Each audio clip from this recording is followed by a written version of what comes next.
wearing sunglasses. Hit it. It's better not awaken anything in me. The name's Bond. James Bond. Some days you just can't get rid of a bomb. I'm responsible for my own happiness. I can't even be responsible for my own breakfast. We have Santa Claus. Assemble. Welcome to, I suppose it's The Watchmen, technically. We're reviewing a movie.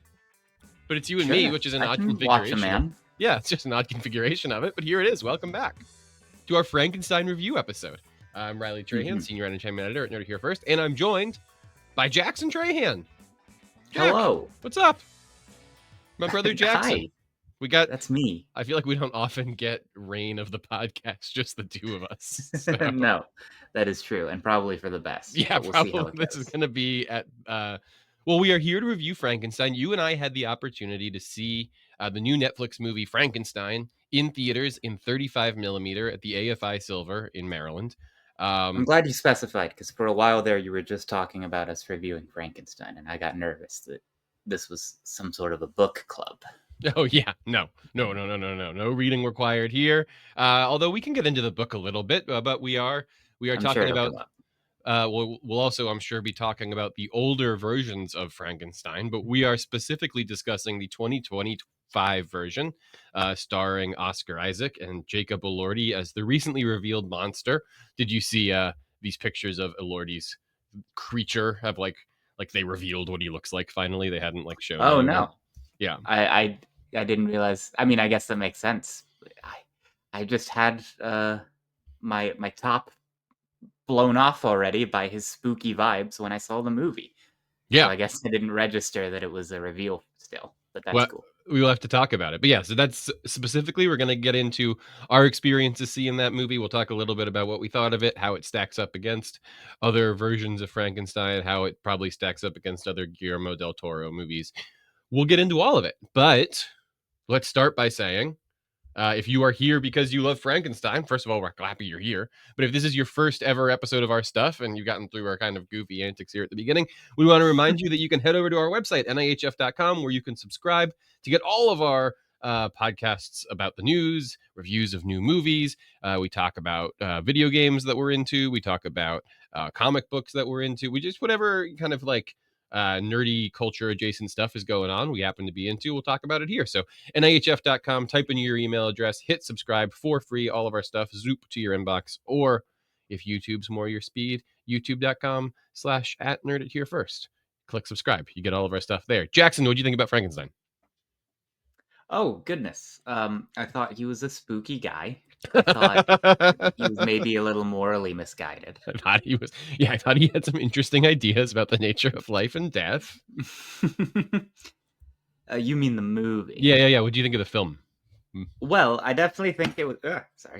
I definitely think it was worth going to go see in the theater. I enjoyed seeing it on film. That was obviously cool, just because it was on a real projector, but also because I think the set design and the presentation, all of the visuals of the movie, were definitely the most outstanding part for me. Yeah. So I think seeing it on the big screen was a worthwhile decision on our part. I think I liked it overall. I do have a few notes and things that I've been brewing on it, but the more I sit with it, the happier I think I have been with it. I am with you that it is nutso to me that some people are going to watch this on their phone, right? Which I suppose is the Netflix model that you're just supposed to be able to access the stuff however you prefer to access it. And if you want to... Have you seen how big the phones get these days? And hey, great point by Jack. Some big phones out there. But yeah, I mean, it is such a massive film, and so much of Del Toro's filmmaking strength when he's really in his bag are sort of the flourishes and the details and the nuances, right? I feel like that's really a lot of what makes his movie good, and a lot of that is really present here. And I did feel like seeing it up on the big screen, I really had the opportunity to kind of explore the corners of the film, or kind of delve into some of the visual motifs that maybe aren't as commented on. He's a spooky guy and he likes to have a creepy flourish, and I felt like I could really kind of bask in that more on the big screen, which is partially why I do wish that they would do theatrical releases more. But I guess they've got their internal numbers that say this is works better for their business model or whatever. Seems increasingly like a busted one, but that's not what we're talking about today. Follow our news show if you want Well, to I see mean, her. let's briefly talk about Netflix's business Well, model. sure, yeah. This movie is coming out on streaming the week after Halloween. This is insane. It is insane to me that it is getting a November. They were like Frankenstein, huh? November 7th. Yeah, right. Everybody, the cultural conversation could have been around, oh, you've got to watch Guillermo del Toro's Frankenstein on Halloween, right? Right. And so, Like, I feel like you do the theatrical limited edition run, if that's what you want to do. You do that in October mhm. when people are getting into the mood, but then, like, you open it up to everybody on the one night that everyone's going to be looking for a new spooky thing to have on. Right. Oh, So I don't know. you could even get away with reverse engineering that, right? And like flipping it around to where, oh, we want to put out the movie on Netflix on Halloween, so we have to do our limited theatrical in Right. September. Like if you did that, the viewing, yeah, people like you and I would see that and go, oh, okay, well they want to have it on the platform for Halloween. That makes sense, right? Like yeah, it's nutso to me that the November 7th is where we're landing here. I mean, I don't know. Maybe they're trying to get people in for the theatrical, but then it's like in 6 theaters or whatever. the rollout component of Netflix's strategy with these movies. I mean, because that's what this, if you want to talk about the Netflix of it all, right? Yeah. Part of what we should address with the Netflix of it all is that this movie is definitely going to be in competition for Best Picture. It is quite good. Mm-hmm. It is, I think, the best Guillermo movie in a minute. I think it's better than Guillermo's Best Picture winner. Mm-hmm. Yeah, well, you and I were talking about that on the way over. We can dive a little get bit more into into that. Guillermo's Yeah. career. Yeah. Dive. Yeah. Hey, water, shape. um, but it's definitely going to be in the best picture conversation. And when Netflix gets their hands on these sort of prestige movies by directors who are big names and films that sort of, for whatever reason, you know, given all the everything, seem like they're a good fit for the Oscars, they always fuck up the rollout is sort of my experience of how they deal with these pictures. And so like when this movie premiered at the Venice Film Festival at the end of August, the reviews were terrible. Jeez. Right? Because this is not a movie that should be opening at the Venice Film Festival. The Right. movie that won the Venice Film Festival this year was Jim Jarmusch's Father, Mother, Sister, Brother. Like Right. that is Jim Jarmusch is a much more, you know, he's a I don't know. There's a whole vibe of sort of these different film festivals and like what kind of is happening there, right? And there are places in the film festival world where Frankenstein might have been well supported, but it came out at this weird one and it kind of got all these bad reviews out the gate. And then Netflix sort of was like, "Oh, what are we doing?" And then they released it to the general public on November 7th. Like it just seems like they never know how to handle these things. So, I do think for all those reasons, this Frankenstein movie is kind of coming out the gate a little bit limping, right? Mm-hmm. Maybe our monster's a little lopsided. Yeah. But I liked it a lot. Like I was expecting to maybe be a little like lukewarm on it, right? Kind of come out of this movie with a similar reaction that I come out of a lot of the modern Guillermo stuff with, where I'm like, oh well, what are you gonna, you know, he's doing his monsters. But I really, really liked this one. I thought it really captured a lot of what makes a lot of different versions of different Frankensteins great. I thought that it was clear how important this story was to Guillermo and how much he had thought about it and how much he'd really considered different angles on it or different sort of tweaks he could make to it. And with kind of one major exception that we'll talk about, I thought that it was a really tight and well produced story just throughout. So yeah, I thought it was a great time. I really enjoyed it. As a guy who likes monster movies, I thought it was a lot of fun. Yeah, and I'm excited to dig into it with you. Now you're throwing out a lot of your own opinions here, rapid fire, and we were talking about these a little bit while we were driving in to the theater because it was a bit of a drive to make it to this. Yeah, theater. we did have to get there. Yeah, absolutely. So we were talking about how you've been a little blasé on Guillermo's more recent films. Oh, sure. And including his more recent a monster obsession interest. Well, that's his whole carear is his monster. Yeah, stuff, to a right? degree, but yeah, it's. I feel like it is fair to say that he has taken a more sympathetic bend. I don't know. You were right that there's been a trend to his films, I think, and Frankenstein feels like a pretty natural place for it to end up. Yeah. I think if you look at the Guillermo movies, right, his sort of filmography, there's sort of era one of his coming up as a filmmaker, right? His earlier oeuvre was a lot more centered around like scary monsters, right? Um, that like opening trilogy of Spanish language horror films he makes, Kronos, Mimic, and The Devil's Backbone, are all pretty like traditionally scary in a way that I don't know how much, even if he does sort of have these beautiful monsters that you can sort of feel like pathos for, I don't like one of them is like a vampire that like sucks up the time that you have left and he's like a watch repairman. Like I don't know how much empathy you really have, like he's a traditional bad guy, I guess is what I'm saying. Right. And even when he sort of breaks into Hollywood with like Hellboy and Blade 2, those heroes are monsters, but they are also fighting pretty traditional monsters, right? Sort of the second era of his career, which is really post Pacific Rim.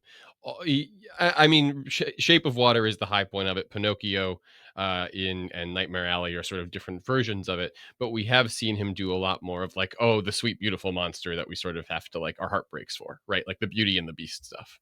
And I do think Frankenstein is the perfect version of that for him. He's talked for a long, long time about wanting to do a Frankenstein movie. I think that like his Pinocchio movie, I think, was sort of like he wanted to do a Frankenstein movie and maybe wasn't really sure if he like was wanted Yes. to get there yet, so he did Pinocchio, right? This Frankenstein feels like it's much more the um like clean combination of creator and subject, right? Where these other things were maybe bumping up against actually he wants to do Frankenstein, right? Like Shape of Water like has a lot of Frankenstein in its blood. But when I see it Yeah, deployed absolutely. here, I'm like, oh, see, looks good, exciting. We saw him do a lab before, but this is a lab, baby. Stuff like that, I think. But what about you? I don't know. What's your experience with Guillermo coming into this one, and how did you feel like it stacked up against that? Probably a lot less extensive than yours. Probably a lot more of his more recent work. I mean, Pan's Labyrinth is one of my favorite films of all time. Hmm. Uh, and I think it's got like a specific type of creepiness in it that I really like and have found difficult to find elsewhere. Yeah. Um, Other than that, I have watched. Uh, uh, uh, Shoot, I was just thinking about it. I'm sorry. Let me pull up the Um, list. I have seen his Pinocchio and Shape of Water, have you seen Pacific and Rim? I have seen Pacific Rim. I feel like that's maybe a different sort of a thing, but um, I've not seen any of the Hellboys, or I think any. Yeah, I think Pan's Labyrinth is the oldest thing that he's made that I have seen, Okay. but it is probably my favorite of them. So I feel like I might agree largely with where you're getting at. Well, and But he's sort of like you, I think that this movie was a return to form in some ways. he is big sort of in like nerd culture sort of writ large, right? He Oh bumps yeah, up he bumps up against so many kind of like fandom culture things. He's his aesthetic, I think, is very big in the video game space. Are there other places that you feel like you've seen him or his just like kind of vibe and influence kind of throughout just stuff you've been into? for sure. I mean, we've talked before on Nerd Here Weekly about a lot about PT and his Oh, yep. involvement there. Yep. Uh, and obviously, his sort of creepy oeuvre has persisted. He physically shows up in Death Stranding, which is Oh, always he is off-putting. in Death Stranding. Yes, absolutely, of course.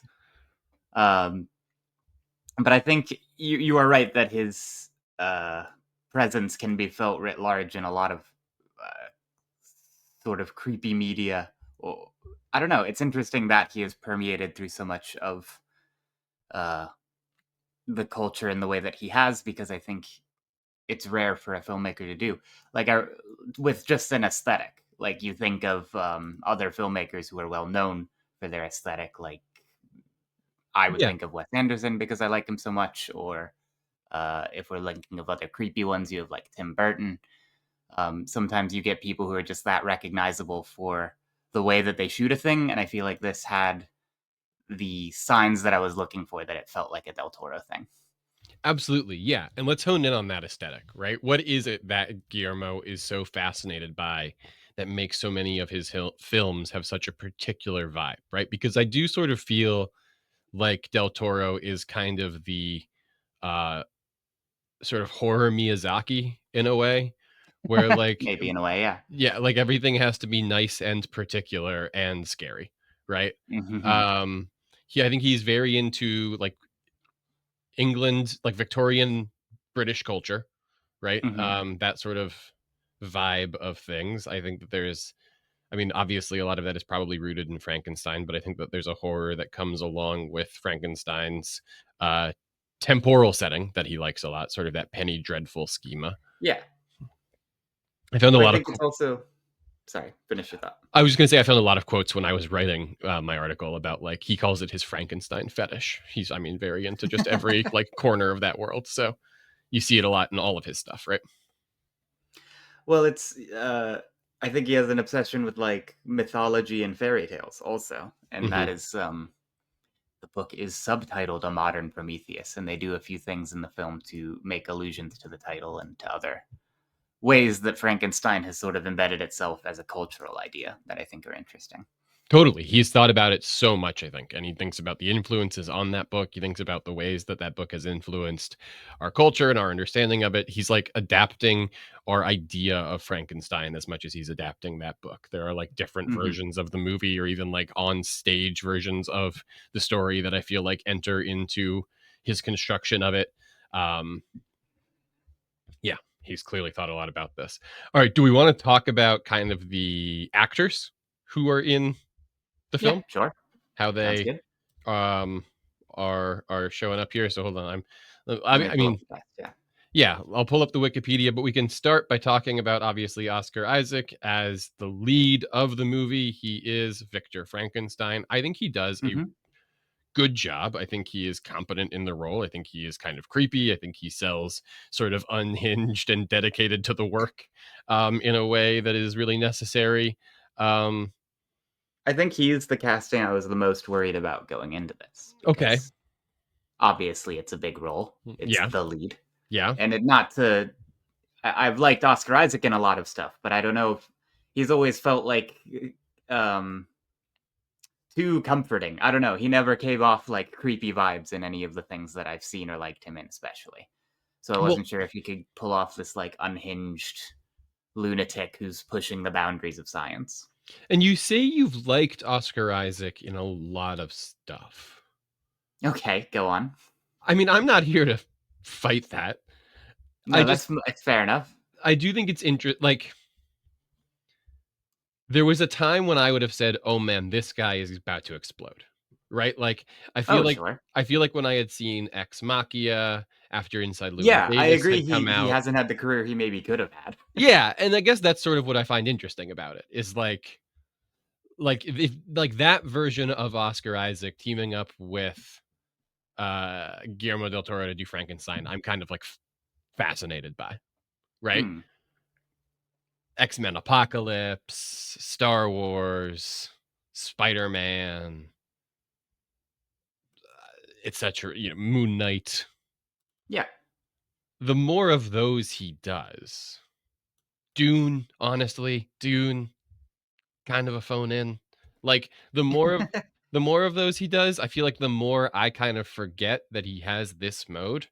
And I think in Right. this movie, he's like in the mode, right? Like I Hmm. feel like he's working in this movie. He's like really committing himself to the character. He's like, you know, not to say that he's even not in those other roles. Those roles just require, I feel like, less flexing of your acting muscles sometimes. You know, Hmm. sometimes you've just got to like wave a blaster around and say light speed or whatever, and that's like Star Wars done, right? Yeah. So, like to see him really have to flex in this like dramatic character that has like unhealthy obsessions and like is, you know, going down this predetermined path, but to have to like sell it as a conviction, I felt, you know, it's hard, and I think he does a Hmm. good job with it, and I do feel, you know, myself really pulling for him as a character and wanting, you know, him to not terrorize the town with a dead man, which of course he will do.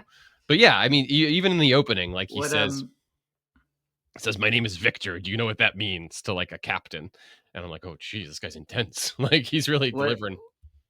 just on that list of your performances, I'm wondering where you put him in Across the Spider-Verse, Oh, because that was one of the ones I was thinking of. I do feel like based on where I sort of that story seems to be going, I kind of feel like the best of him in Spider-Verse is yet to come. I feel like Oh, part 2 interesting. is really gonna be like him popping off more. Fair enough. I feel like when I watch that movie, I kept being like, "Oh man, I can't wait for it." I mean, I sort of feel like I like Oscar Isaacs when he's going crazy. Is maybe That's what it sounds like. where I stand with it. Annihilation might have also been a good one I for do like you. Annihilation. Yeah, that's good. Um, so yeah, Anyway, I yeah, I do think he pulls it off. And again, like it is hard for me to separate so many of these like moments of aura farming from it. But like when they're doing this montage of rebuilding the castle and mhm, he's got like the crooked hat and the blood red gloves and yeah. like just pacing around as everything's getting put up. It sells it. I don't know, it worked. Unsurprisingly, he had some pretty incredible looks in this Guillermo del Toro movie. Yeah, for sure. I liked when he had his like he was leaving the college after giving the Hmm. demonstration. Right out the gate, this guy's got most of a dead guy rocking and rolling. Right? He's Yeah, got literally from like scene one, he's he's 80% of the way there. he's got head, torso, arm. He plugs it It's in. really a supply issue. Like he needs funding to get the bodies Yeah, and like a generator maybe. But he's got the science of it figured out, and he's showing it to everybody. And then he and a leaves dissolved man on a piece of wood. But I mean, that's anyway.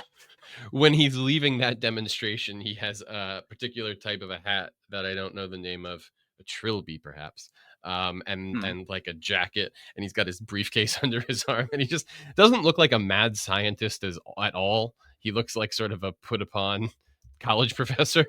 Hmm. And I was just really tickled by that as like a costuming decision, because of Hmm. course he's a member of academia in the Victorian era. This is how he dresses. He's not always just white coats and lab goggles all the time, right? But no, he looked great in some of those outfits, and I thought his energy was really good. And I thought the other mode of him as like the dying man in the Arctic who's like telling Yeah. this whole story to this sea crew, he's also very good there with sort of this final intensity.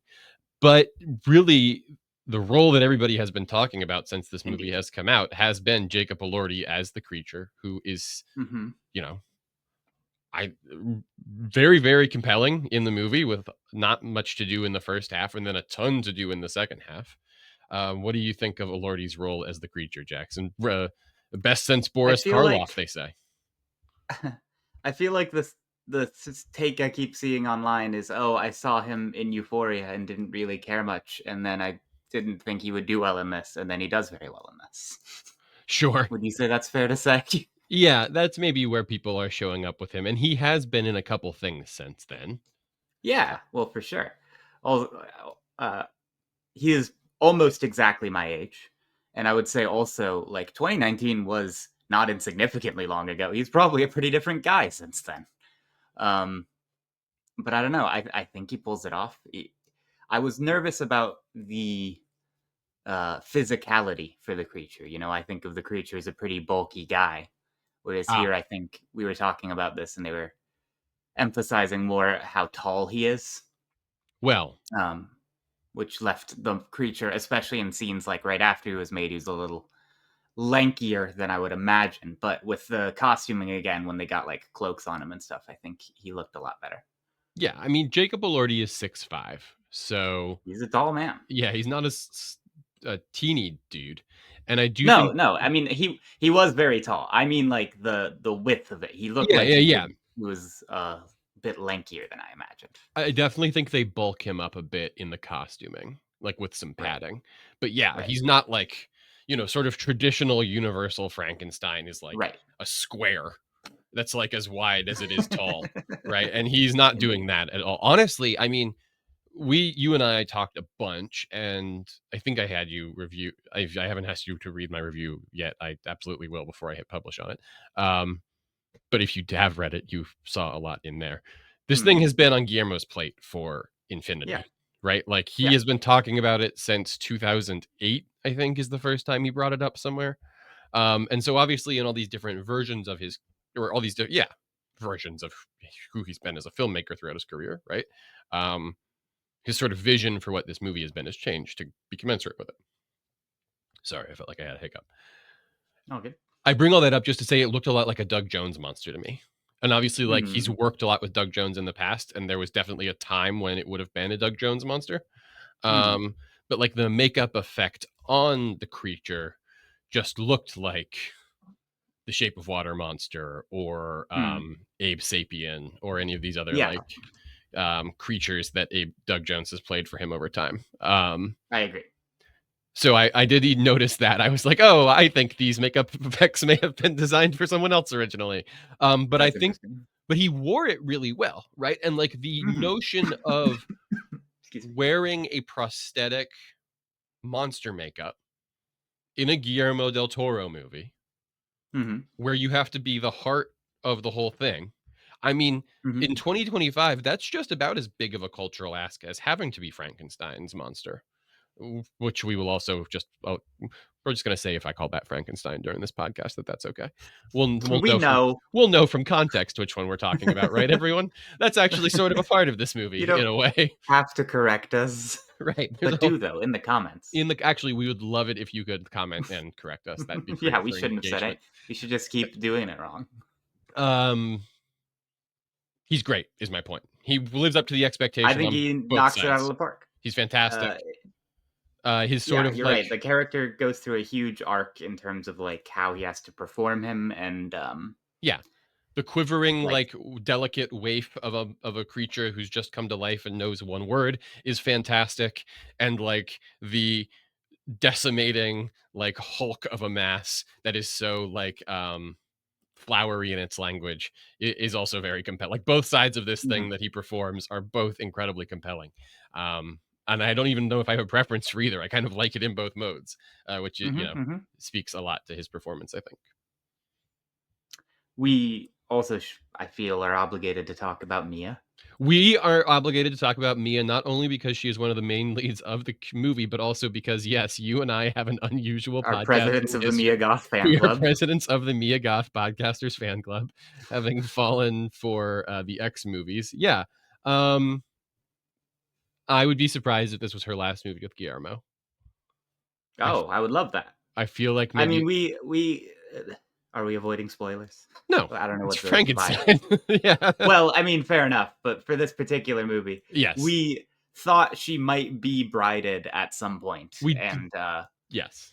we're disappointed that it never. Well, mildly disappointed. Maybe it might have muddled the film, but for Mia, we wanted her to be brided. Yeah, we personally wanted to see Guillermo del Toro make Mia Goth's hair stand up straight and have a big white Yeah, stripe up right. the That side would of have it. been perfect. That was what we wanted. It didn't even have to be in this movie. Um, but yeah, no, I thought that she was really good. I thought that she was sort of fit what the role demanded of her as an archetype. Mhm.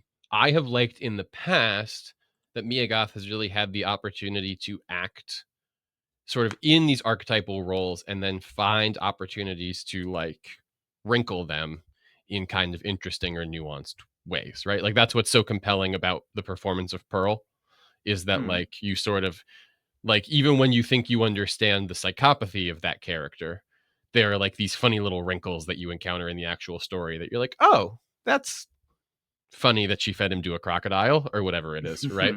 Um and this character sort of I mean did what you expected from a Frank, right? She is the voice of empathy in the story, right? She like sort of is the character in the story that goes, I think we should feel bad for this monster, because she's Right. obviously infected with the woke mind virus. Yes. But yeah, she, like other than that, I don't know that she had a ton to do, which I was disappointed about. But what she had to do, she did great, and I would love to see Mhm. them work together again. What do you think of the Mia Goth of it all? You were Well, disappointed it we wasn't. I know you. You're a weird little freak. You were disappointed it wasn't actually his cousin in this. You were like, "Come on, Guillermo." Well, there are certainly some people who've talked about the unfaithfulness of the adaptation, and I don't know if that's going to be a section we get into later. Um, we, I think, disagree and think that it's a good thing that she is not his cousin in this adaptation I would slash say adoptive sister. I would say that that would have been tough for a modern audience to take down, even if they are familiar with like the Lannisters. Yeah, I think that's fair to say. Yeah. Perhaps a safer choice, but I really liked her performance. You're right; she is a little. I feel like tropey is not the right word. That has more of a negative connotation than I want, but like, she is not the unexpected part of this movie. Yeah. And I love her costuming. Her character has this obsession with bugs, and I think she is by far the most colorful and like Yeah, she just looks like a little beetle the whole time. Yeah. yeah, she looks like she is one of the things that she is so obsessed with, which is really fun. But that's the thing is like give me like you're right. And here's when you were pulling for the word, here's what I thought of is you're right that she is sort of in this area of like caricature or trope or like archetype, Mm. right? And I think the reason that I find that like I noticed that disappointment is that it feels like her pairing with Guillermo, she could be like Muse, right? Like give me an original Guillermo story about Mia Goth as queen of the bug people, and I am there day one. Right. Um, so yeah, I mean, she was really good. She did well with what she was given, but again, wasn't given a ton to But do. yeah, I agree with you. I hope that this is not their last collaboration whenever she's done being in a Star Wars. Now here, oh, She'll be all jaded like Oscar Isaac and ready to be the lead. that's right. I forgot she was going to go through her Star Wars jading. Now here's something that I will actually dump on a little bit. I don't know that Christoph Waltz needed to be in this movie. Okay, that's interesting. I understood what his role was, and obviously, like, there is a basis for it in the original story, and I think the war profiteering, like putting that in the text and front and centering it in a way was very interesting. And the notion that like he wasn't just benefiting from like the dead bodies that the war was creating, and he was also benefiting from the financing that the war could provide him for those experiments. I thought that that as a metaphor was interesting. I don't know that I You're needed hiding the Christoph. monster beneath the floorboards, aren't you? Yeah, I don't know that I needed Christoph Waltz kind of doing the one thing he does in every movie in this one. Hmm. But you can tell me I was wrong and that him having syphilis of the brain was actually a very good addition to the Well, story. yeah, okay, I hear you. It was weird how his story ended in the story, I think. Yeah. Like, I guess it functions a little bit in terms of. So we talk about how the main issue that Frankenstein seems to run into is not figuring out how to reanimate a body so much as it is like funding and knowledge of how to apply it, which is sort of the role that Heinrich Harlander plays in the story, is to provide that funding. And I think you're right, probably, that we could write around that. Hmm. I think the important thing that Heinrich does is after he dies, sort of triggers this descent into madness of like, well, there goes the shot. Like, I've got to do it now, or I'm never. I know it's not perfect, and all of this stuff is going wrong. But if I don't do it now, I'm never gonna have the chance again, which is what creates the monster in the way that he is in the first place. So I think that part of it strikes me as more essential to the plot. But you're right that there is probably other ways we could do it, including not casting Christoph Waltz in this Well, part. and he's not like he's a bad actor. He just sort No, of not at all. He is a distracting actor. He's almost a distractingly good actor. Like, he got some of the biggest laughs in the movie. And it was a surprisingly funny movie. yeah, and it is useful, right, to have him play this role that like in the book is dispersed between like a dozen characters, right, who are all sort of slowly putting pressure of time and circumstance onto Victor as he kind of tries to figure these experiments out, right? Like to just have one guy who can be like, "Time's up, where's my monster?" right, is Right. like helpful to move the plot along. Um and to create that sort of urgency in him to maybe take some risks. Um I will say there is a character in Bride of Frankenstein. I should actually Hmm. look up um what the character's name is specifically, so that I can make a clear allusion to him. His name is Dr. Pretorius. Okay. Dr. Pretorius is sort of on the outskirts of Frankenstein mythology these days.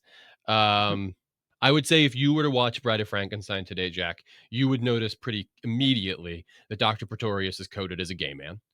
And Okay. that's sort of the role that he represents in the telling of the story is he's like this seductive sort of pull on Victor Frankenstein, being like, hey Victor, why don't you come ignore your wife and come with me and create life in an unnatural way? We'll make a bride Okay. for our Yeah. monsters, right? Sure. And it was noticed at the time by people that like film critics couldn't be like, oh man, there's this gay scientist, right? But like if you read the reviews of the time, like it wasn't totally unnoticed Right. Sure. that this there was sort of a queer component to that coding. character. Yeah. There was a second where I thought Christoph Waltz was going to be playing Dr. What was going to try to Pretorius. smooch Oscar Isaac? I was like, let's go. I am so here. And so it could be. That was about to become a messy castle Yes. with his brother and his wife and the guy's niece. Jeez. Right. Yeah. Maybe I'm just Your too. Twin Peaks watching has been getting to you. Yeah, I'm too looking forward to Emerald Fennell's Wuthering Heights coming soon.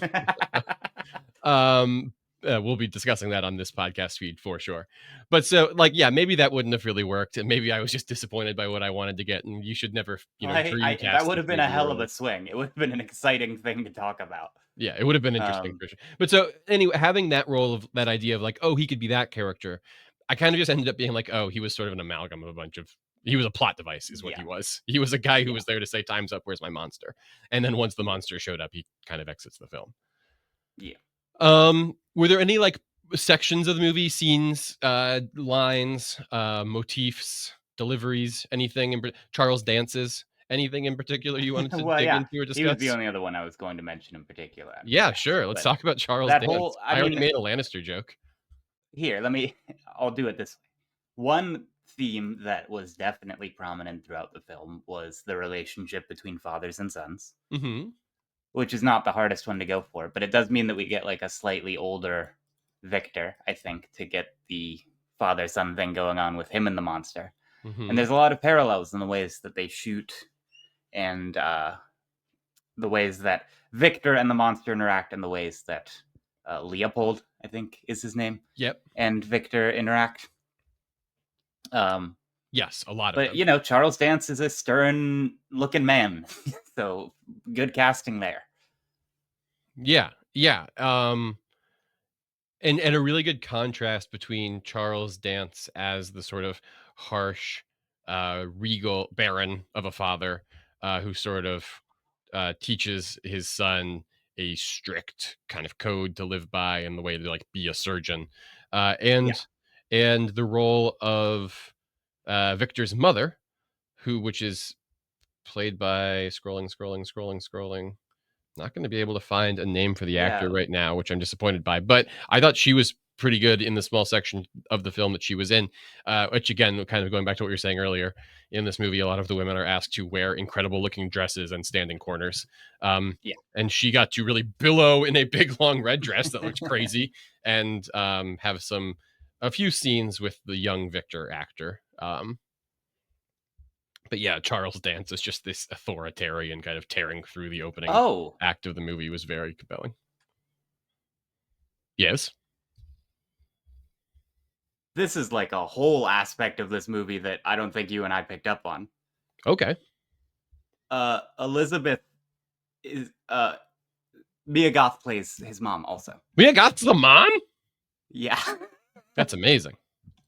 Well, like I said, Mia Goth just gets to wear a lot of dresses. I should see this again. I totally missed that. That or AI is hallucinating. No, you're right. No, yeah, it's on the Wikipedia also. Yeah. Which, okay, I mean, obviously then he becomes infatuated with her, and so that's interesting. Gotta go back and watch this movie again. Can't wait for this thing to be on Netflix. To pull it up anytime I want it. On my phone. Okay, sorry, got distracted. All good. Um, I was just asking if there were any scenes or anything in particular you wanted to dig into. yeah. So there were like a few parallels when he is training the monster to try to speak, and with how his dad teaches him Yep. surgery. Mm-hmm. Like with the way that he whips him, and then like Victor has a line when he's first teaching him where he's like, "I'm your creator. Why would I hurt you?" or something like that. Yep.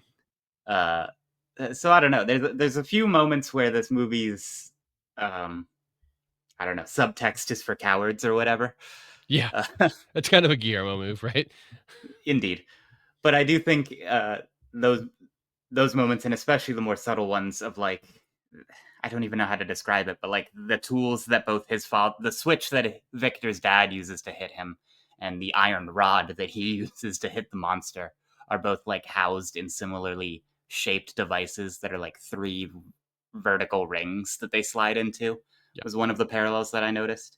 And we were talking a little bit about how many little details are like that. You had mentioned that gloves, like there's a whole theme of gloves and who There's a is whole and is not thing. wearing what kinds of gloves. Yeah, in the So I do feel like there's a million little details like that. in the opening sequence, Charles Dance goes to punish Victor with a beating, and Victor like holds out his hands, and Charles Dance makes this big thing about how if he's going to be a surgeon, his hands need to work, and so he hits him in the face. Um, and yeah, like just throughout, different people wearing different gloves or different people not wearing gloves, or the film ends with the Victor and the monster holding hands. But earlier there had been a part where the monster had sort of reached out for Victor, and Victor had said never touch me and had hit him away. It's all, there's a lot of sort of implication and emotion that comes out of like quick lines of dialogue that have huge meanings of significance for both the person saying it and the person being spoken to. And I do think that that's the kind of stuff that Guillermo just does so well, right? It's like literary. And of course, to be adapting a novel gives him more opportunity to do that. I thought that the sequence based around David Bradley as the blind man in the forest was really great. When the creature goes and lives sort of in the walls of this hunting lodge and learns English from this old blind man, and then befriends him, and then the man's attacked by wolves, and the man's family comes back and thinks the creature did it, and he has to fight his way to get out. I just thought that, I'm not usually a huge fan of voiceover in film, but I thought that that was a really good application of it to sort of give us, um, really quickly catch us up to the internality of a character who had existed up until now, but the creature, but who we hadn't really had any insight into, like his own feeling about the story. So it catches us up, which I thought, like, if it's doing something that useful, it was fine to me. And Elordi's performance in that section, I really think, is where he starts to shine. And also, it just looked like the Bride of Frankenstein sequence to me. Like, I recognize that that is a part of the novel, but the way that Guillermo shot it just seemed so Bride of Frankenstein to me, that I was really tickled by that. Again, obviously, I like Bride of Frankenstein a lot. Yeah, I just thought that section ruled. What did you think? Did you like Elordi in action fighting the wolves? Well, we did talk a little bit about the uh, his first encounter with wolves, where they're attacking the sheep on the farm where he is hiding out, and he sort of Yeah, he's like, no beef, philosophizes baby. about the nature of violence and how we have to eat to survive, and that there's like no ill will between the farmer and the wolf, or between the wolf and the sheep. Yeah. And I don't know that I thought about it in so many terms, but you pointed out later on that this is sort of to reduce the blame on the monster when he has to go snap a wolf's neck later. Yeah. Or when he's got to Which kill is those obviously guys.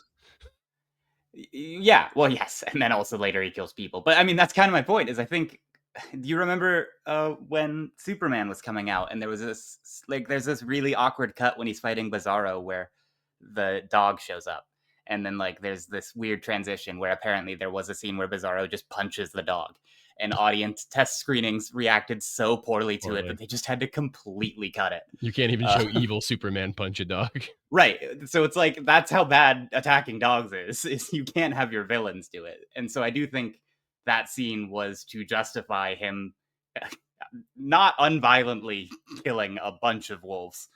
But I do think this movie in general one of my biggest criticisms about it is the how sympathetically it does portray the monster slash unsympathetically it portrays Victor. I do think that there is It- more nuance in the intention of the original story, and they do basically it feels at least like every opportunity to demonize Victor and to make us sympathize with the monster. And again, that's Guillermo. That's how he apparently feels all the time in his daily life. Um, so I get why, I don't know what I expected, but I do think that if I could change anything about the film, it would be to try to make it a little muddier who is in the right about the situation. Yeah, right. It's funny. Like, okay, I'm gonna do some English scholaring. Yeah. Hit us with the history stuff. Oh, so so many people like. I believe it is fairly well known if people know about the Mary Shelley novel Frankenstein, that Hmm. novel is sort of a Miltonian tragedy, right? And is based on ideas in Milton's Paradise Lost. Okay. And I think modern audiences have a lot of empathy for Satan as one of the protagonists of Paradise Lost, Sure. um, as the fallen angel who says in the opening chapter of Paradise Lost, conveys that idea that it has a lot of modern currency. Better to rule in hell than be ruled over in heaven, right? Better to Hmm. reign in hell than to be ruled over in heaven. And we see that idea like rolled out here and there, like repurposed and things like that in different ways. And it is funny to me that like at the time Milton wrote that was very controversial, right? Sure. Right. um, and now like I think we hear that sort of idea and we're like, oh well, of course we side with Satan, or like we see Frankenstein Mhm. and we're like, well, of course we side with the creature. And you had even kind of said when we were on our way up there, like that's not a new way of thinking about it. People do sort of think about, No. like people say that like actually Frankenstein's the monster, right? Like Hmm. it's sort of this big brained way of thinking about this story, when in reality it is in the text. But I'm with you that like Victor is no more like, he is sort of willfully ignorant to some of the consequences, but he's Hmm. also egged on by a system that like Yeah. incentivizes this behavior, right? Mhm. It's sort of more complicated in a lot of ways. Um, Dozens of people with timetables and stuff all suddenly become Christoph Waltz with a brain infection, right? Um, that's good for movie, but Yeah. Well, and you do have to adapt. We talk about this all the time, that you can't just. There are some people online complaining that this is not just a word for word adaptation of the book, yeah, and uh, who get similar. Probably similar people get similar ways when other books get adapted. But like, you do have to make changes to make a good movie out of a good book, where's Tom Bombadil? right? I I just think it's interesting that, like, to your point, we can't just let him kill wolves, right? Like Right. he is an He is a monster. he is an abomination damned by God or whatever. Like he can punch a Right. dog. Um, but yeah, and not even that, but also that he's like visually coded in that way. I noticed it in the theater, and then when I clocked, obviously not the Disney Beauty and the Beast, but the original 40s Beauty and the Beast on Guillermo's 2012 top 10 list of movies of all time. He is Mhm. coded like the Beast in Beauty and the Beast in Mm. that sequence, even like to the point that there's a close up on part of his face that I think is fully lifted from the animated film, which may also be lifted from the silent one. Disney may have just animated that. I'm not as familiar with the silent one. I was born in 1991. I'm intimately familiar with the animated Beauty and the Beast. Sure. Um, but yeah, like in that way where it's like misunderstood hero shot, right? Like iconic misunderstood hero shot that will visually convey to you that you are on this guy's side even now, right? Right. I just thought was interesting. But Mhm, yeah, mhm. no, it's a good movie. Gave me a lot to think about.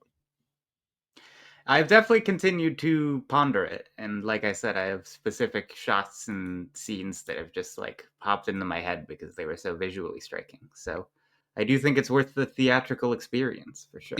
And it is one I am looking forward to watching again. Like we are joking about Oh sort yeah. of the Netflix of it all, but the ability to dial this one up a second time and to pause it, go back, watch individual scenes or sequences over multiple times. I mean, I would really just like to. I think it's so well written, You know, like the dialogue is so beautiful and so highly styled, but delivered so nicely by all of the Yeah, there's a actors. few parts where they deliver, I think, lines that are lifted straight from the book, although I haven't gone Oh, back to check, definitely. which Definitely. I always appreciate. So Jackson, where do you, I don't know what system you want to use to rank it. If you want to rank it amongst the Guillermos, if you want to give it a letterbox score, if you want to give it a 0 to 10, if you want to Gosh, I don't just think sort I of, have actually given it a letterbox score yet, so I should oh, figure out okay. where I'm gonna put it. But um I mean, like I said, I think I'm overall quite positive about it. I have a couple of notes, but there's no films that I don't have a couple of notes for. I'd probably put it like probably around 4 stars. Mm-hmm. I think that's I think fair. that yeah, I think there are things that I would change, and like I mentioned, particularly about like some of the characterization. But in general, I'm very glad that I went, and I think that it's given me a lot to ponder in terms of like I don't know. Like I said, I don't even know what I'm thinking about, but that is one of the metrics that I always go to for how well a movie affects me is how often I do find myself thinking about it. And this one is stuck around in my brain, even if it doesn't feel like it has like some revolutionary new take on the story. Well, listen, Jack, if you want a movie that will stick around in your brain for a little while, may I Oh, suggest you go see the new Yorgos Lanthimos film Begonia, oh, which I've been meaning to. Deepak and I will be reviewing on this very podcast feed very soon. He and I have both seen I'm it. gonna turn into Deepak. Yeah, Oh my exactly. god. Everything else will remain the same. You'll actually be in your room. Um, but so plug for that, folks. Begonia review coming soon. A movie that you will absolutely sit on for a little while and just kick around. Here's how I'm gonna give this a. Here's how I will convey the quality of this film. I Okay. think this is probably the definitive Frankenstein movie. Well, I can't hey, I can't think of a Frankenstein that one would watch that would be better than this Frankenstein. More worth your that's a pretty time, good. That's a pretty good one. more enjoyable, more exciting. If you were like a scholar and you're like, I want to watch the old Universal one, obviously. If you're doing like a Sure. Robert De Niro completionist thing, then that's why you would watch that one. But if you just want Hmm. like this feels like it is the best version of this story told on film to me. Um And I think that when, I sort of thought about that a lot last year when Nosferatu came out. I was like, is this going Hmm. to overtake Francis Ford Coppola's Dracula as Hmm. like the default Dracula in my life? And Hmm. I don't know where I landed on that, but this no problem feels like this is the default Frankenstein in my life now. Well, there you go. So Yeah, I mean, I think that's about as good as you could hope for. yeah, I would definitely say it's worth checking out. Definitely worth revisiting multiple times. Cool. Well, Jack, thanks for going to see it with me. We Ah, didn't even thank you talk for about that taking me. part. It was not on my radar at all, so I was glad I could go. Didn't even review the And sandwiches. I All hope right. if anybody else gets to see the film that they let us know their thoughts, whether they agree or otherwise. Absolutely. If you got to check out Frankenstein, let us know what you thought of the movie. You can get us in the comments below on youtube.com/@nerd here first or at nihf.com. You can also get us on our social media at nerd here first, wherever you're doing your social media stuff. Let us know what you thought of Frankenstein. And don't forget to come back next week. Deepak and I will be talking about Begonia. We've got a review episode of Predator Badlands coming soon. You won't want to miss that one. And the news every week. So lots to tune into there. We want to, as always, to say thank you to Wiki Rascals for our logo and artwork. Thank you to Purple Planet for our music. Thank you to Bruno Meneses for producing and editing this show every week and making us look and He's a good sound egg. so good. And thank you to you for tuning in every week. Don't forget to tune in next week to hear. Stop the Do you recording. do that on this one too?